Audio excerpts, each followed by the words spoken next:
तो दोस्तों आप सबको पता ही होगा कि आईएनएस विक्रांत मतलब इंडियन नेवी का पहला इंडिजीनियस एयरक्राफ्ट कैरियर को निर्माण करने के बाद और भी एयरक्राफ्ट कैरियरों को इंडियन नेवी के लिए निर्माण करने का इरादा रखा जा रहा है। बेसिकली दोस्तों IAC-2 मतलब इंडिजीनियस एयरक्राफ्ट कैरियर 2 के रूप में अब बताया जा रहा है कि आईएनएस विक्रांत की ही सिस्टर शिप मतलब सेम क्लास के एयरक्राफ्ट कैरियर के तहत ही आगे बढ़ा जाए। रिपोर्ट में तो ये भी दावा किया जा रहा है कि जल्द से जल्द इंडियन नेवी के 3 एयरक्राफ्ट कैरियर की आवश्यकताओं को पूरा करने के लिए शायद 23,000 करोड़ रुपया मतलब 2.9 बिलियन डॉलर के लागत से और एक विक्रांत क्लास के एयरक्राफ्ट कैरियर को ही बनाया जाए। और रिपोर्ट में यह भी दावा किया जा रहा है कि फिलहाल नेवी इस प्रस्ताव के पक्ष में है। पर दोस्तों एक तरफ जहां पे दूसरा विक्रांत क्लास के एयरक्राफ्ट कैरियर को बनाने का बात कहा जा रहा है, तो वहीं पे नेवी के तरफ से एक तीसरे एयरक्राफ्ट कैरियर जो कि इससे भी काफी अधिक भारी भरकम और करीबन विक्रांत क्लास के एयरक्राफ्ट कैरियर के मुकाबले में 21,000 टन अधिक भारी है, ऐसे एयरक्राफ्ट कैरियर को भी बनाने का इरादा रखा जा रहा है, जो कि इंडियन नेवी का पहला सुपर कैरियर भी होगा। अब दोस्तों विक्रांत एयरक्राफ्ट कैरियर को अगर देखा जाए तो इसका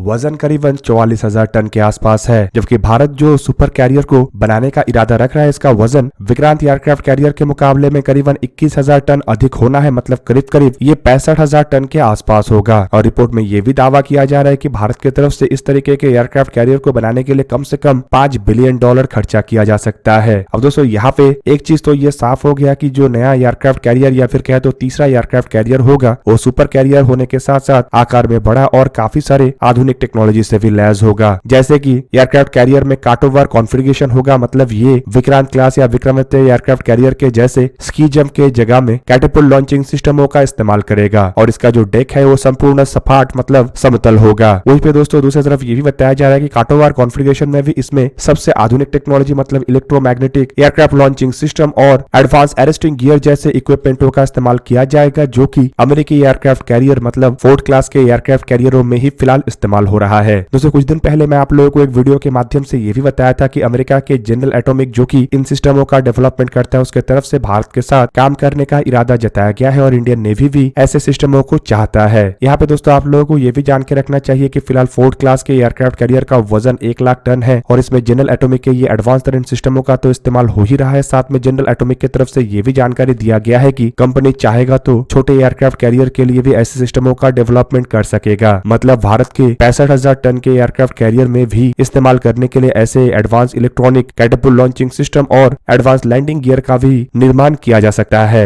मतलब इस तरीके के सिस्टम और इस तरीके के एयरक्राफ्ट कैरियरों को डेवलप करने के लिए अगर किसी विदेशी कंपनी का मदद लेने का आवश्यकता पड़ता है तो भारत के सामने उसका भी ऑप्शन है। हालांकि दोस्तों खाली एयरक्राफ्ट कैरियर को ही नेक्स्ट जनरेशन के टेक्नोलॉजी से लैस नहीं किया जाएगा, बल्कि एयरक्राफ्ट कैरियर के ऊपर से टेक ऑफ करने वाले और लैंड करने वाले जो एयरक्राफ्ट होगा वो भी नेक्स्ट जनरेशन का होगा। रिपोर्ट के मुताबिक भारत की तरफ से इतने बड़े आकार के सुपर कैरियर के ऊपर संभावित high altitude long endurance class के अनमैन एरियल व्हीकल से शुरू करके 26 टन कैटेगरी के twin engine deck based fighter aircraft जैसे एयरक्राफ्टों का इस्तेमाल किया जाए। दोस्तों नेक्स्ट जनरेशन के इलेक्ट्रोमैग्नेटिक एयरक्राफ्ट लॉन्चिंग सिस्टम और एडवांस अरेस्टिंग गियर जैसे इक्विपमेंट ही काफी एक्सपेंसिव है और ये भी बताया जा रहा है कि सुपर कैरियर के ऊपर अगर केवल मात्र इन दोनों ही चीजों का इस्तेमाल करना पड़े तो इसके लिए कम से कम $1 बिलियन तक खर्चा हो सकता है। दोस्तों ये जो सुपर कैरियर है इसे असल में आईएनएस विक्रमादित्य जैसे एयरक्राफ्ट कैरियर को रिटायर्ड करने के लिए बनाया जा रहा है। और दोस्तों आईएनएस विक्रमादित्य को अगर देखा जाए तो इसके सर्विस लाइफ करीबन 25 साल का है और इसके मुताबिक इस एयरक्राफ्ट कैरियर को साल 2038 तक रिटायर किया जाना है। मतलब इंडियन नेवी के लिए अगर कोई सुपर कैरियर बनाया जाता है तो ये साल 2038 तक मतलब आने वाले 15 साल के अंदर तैयार किया जाएगा। पर दोस्तों यहाँ पे जो सबसे बड़ा मुश्किल है वो है इतना बड़ा बजट। फिलहाल दोस्तों भारत के लिए $5 बिलियन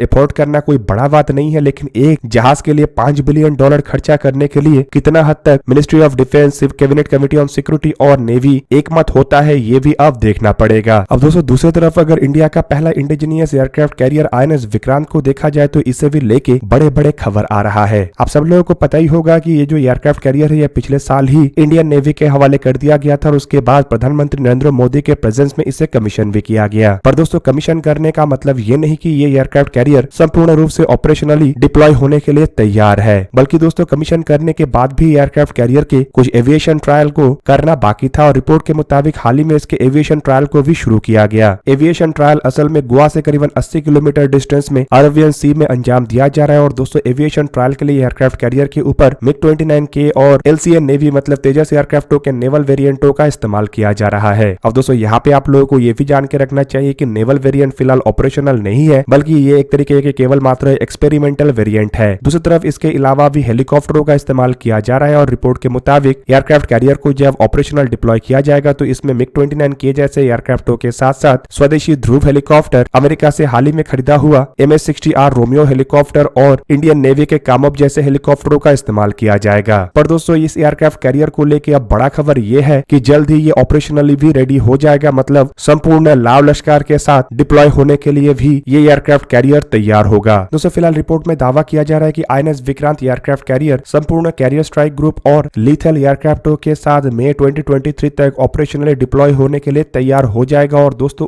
दूसरी तरफ ये भी दावा किया जा रहा है कि मार्च के एंड तक इंडियन नेवी के जो और एक एयरक्राफ्ट कैरियर मतलब INS विक्रमादित्य है वो भी ऑपरेशनली डिप्लॉय होने के लिए तैयार हो जाएगा, क्योंकि दावा ये भी किया जा रहा है कि इसके जो ओवरऑल प्रोसेस है वो करीबन 15 महीने का है और मार्च महीने के अंत तक ये ओवरऑल प्रोसेस भी समाप्त हो जाएगा। और दोस्तों ये घटना जो है ये 9 साल के बाद भारत के लिए ऐसा एक समय लाएगा जब भारत के पास 2 एयरक्राफ्ट कैरियर एक ही समय ऑपरेशनल हो। इससे पहले दोस्तों ये तब हुआ था जब इंडियन नेवी के बेड़े में INS विक्रमादित्य और INS विराट 2 एयरक्राफ्ट कैरियर था। साल 2016 में INS विराट एयरक्राफ्ट कैरियर को सर्विस से विड्रॉल कर लिया गया था और साल 2017 में इसे इंडियन नेवी के बेड़े से संपूर्ण रूप से डिकमीशन कर दिया गया। और दोस्तों तब से लेके अब तक इंडियन नेवी के बेड़े में एक ही एयरक्राफ्ट कैरियर ऑपरेशनल था और वो था INS विक्रमादित्य। हालांकि INS विक्रमादित्य बीते 15 महीने से ओवरऑलिंग प्रोसेस से गुजर रहा है, जिस कारण ये जो बीते 15 महीना था इस दरमियान इंडियन नेवी के पास एक भी ऑपरेशनल एयरक्राफ्ट कैरियर नहीं था। हालांकि दूसरी तरफ अगर देखा जाए तो चाइना अपने बेड़े में लगातार एक के बाद एक एयरक्राफ्ट कैरियर को शामिल कर रहा है और इसे काउंटर करने के लिए भारत को जल्द से जल्द और एयरक्राफ्ट कैरियरों का आवश्यकता है। दोस्तों यहाँ पे आप लोगों को ये भी जान के रखना चाहिए कि इंडियन नेवी के जो रिसेंट प्लान है उसके मुताबिक नेवी के बेड़े में कम से कम 3 एयरक्राफ्ट कैरियर चाहिए ताकि 2 एयरक्राफ्ट कैरियर हमेशा ऑपरेशनल रहे और 2 कोस्ट में डिप्लॉयड रहे। जबकि दोस्तों यहाँ पे कुछ एक्सपर्टों का ये भी मानना है कि 3 एयरक्राफ्ट कैरियर तो केवल मात्र इमीडिएट आवश्यकताओं को पूरा करने के लिए है, पर नेवी के भविष्य के आवश्यकता इससे भी अधिक है। संपूर्ण इंडियन ओशन रीजन को सिक्योर करने के लिए इंडियन नेवी को कम से कम 6 एयरक्राफ्ट कैरियरों का आवश्यकता पड़ेगा, जिससे कि दोनों कोस्ट में 2 एयरक्राफ्ट कैरियर होने के साथ साथ एक 3rd एयरक्राफ्ट कैरियर को इंडिया के दक्षिण में मतलब श्रीलंका के आसपास डिप्लॉय किया जा सकेगा, जबकि मध्य इंडियन ओशन में एक और इंडियन ओशन के संपूर्ण दक्षिण में और एक एयरक्राफ्ट कैरियर का भी डिप्लॉयमेंट का आवश्यकता होगा, ताकि चाइना के अलावा अन्य देश भी ऐसा कोई हिमाकत ना करे जो भारत को आने वाले समय में मुश्किलों में डाले। हालांकि दोस्तों इससे एक बात तो ये भी साफ हो जाता है कि जो तीसरा सुपर कैरियर डेवलप करने का बात कहा जा रहा है ये भारत के एक साथ 3 एयरक्राफ्ट कैरियर के ऑपरेशनल रखने के प्लान के अंतर्गत ही है। और अगर भारत 6 एयरक्राफ्ट कैरियर या 3 से अधिक एयरक्राफ्ट कैरियर के प्लान के लिए आगे बढ़ता है तो पैरेलली 2 ऐसे शिपयार्ड चाहिए जहां पे एयरक्राफ्ट कैरियरों का निर्माण हो सके। और दोस्तों इससे ही एकमात्र एक साथ 3 से अधिक एयरक्राफ्ट कैरियर इंडियन नेवी अपने बेड़े में इस्तेमाल कर सकेगा, क्योंकि एक एयरक्राफ्ट कैरियर को निर्माण करने के लिए 5 से 7 साल का समय लग जाता है। और दोस्तों ऐसे अगर 3 एयरक्राफ्ट कैरियर का निर्माण होता है तो कम से कम 20 साल का समय लग जाएगा। और इस दरमियान पुराने एयरक्राफ्ट जहां पे एक एक करके रिटायर्ड होगा तो वहीं पे एक शिपयार्ड के द्वारा एयरक्राफ्ट कैरियरों को निर्माण करके हमेशा आवश्यकताओं को पूरा करना संभव नहीं हो पाएगा। ऊपर से ऐसे एयरक्राफ्ट कैरियर के ओवरऑल का भी आवश्यकता पड़ता है और दोस्तों ऐसे ड्राई डॉक अगर एक ही हो तो ओवरऑल प्रोसेस को भी डिले कर सकता है। हालांकि दोस्तों खबर तो ये भी है कि कोची शिपयार्ड में जहां पे INS विक्रांत एयरक्राफ्ट कैरियर का निर्माण हुआ था उसके अलावा भी एक बहुत बड़ा ड्राई डॉक का निर्माण किया जा रहा है जो 65,000 टन नहीं बल्कि उससे भी भारी भरकम जहाज मतलब करीबन 80 से 85,000 टन के जहाज को निर्माण कर सकेगा। हालांकि यहाँ पे कोई सुपर कैरियर बनेगा कि नहीं इसका तो खुलासा नहीं किया गया है, लेकिन ऐसे ड्राई डॉक का इस्तेमाल कैरियर बनाने के लिए भी किया जा सकेगा। तो आप लोगों को क्या लगता है कि इंडियन नेवी को कितने एयरक्राफ्ट कैरियर का आवश्यकता होगा ताकि चाइना को इंडियन ओशन से बाहर रखने के साथ साथ इंडियन ओशन को संपूर्ण सिक्योर किया जा सके? कमेंट करके जरूर बताइए। दोस्तों आज के वीडियो यही पे ही करते समाप्त, किसी और एक दिन किसी और एक वीडियो में मिलेंगे, तब तक के लिए जय हिंद, वंदे मातरम।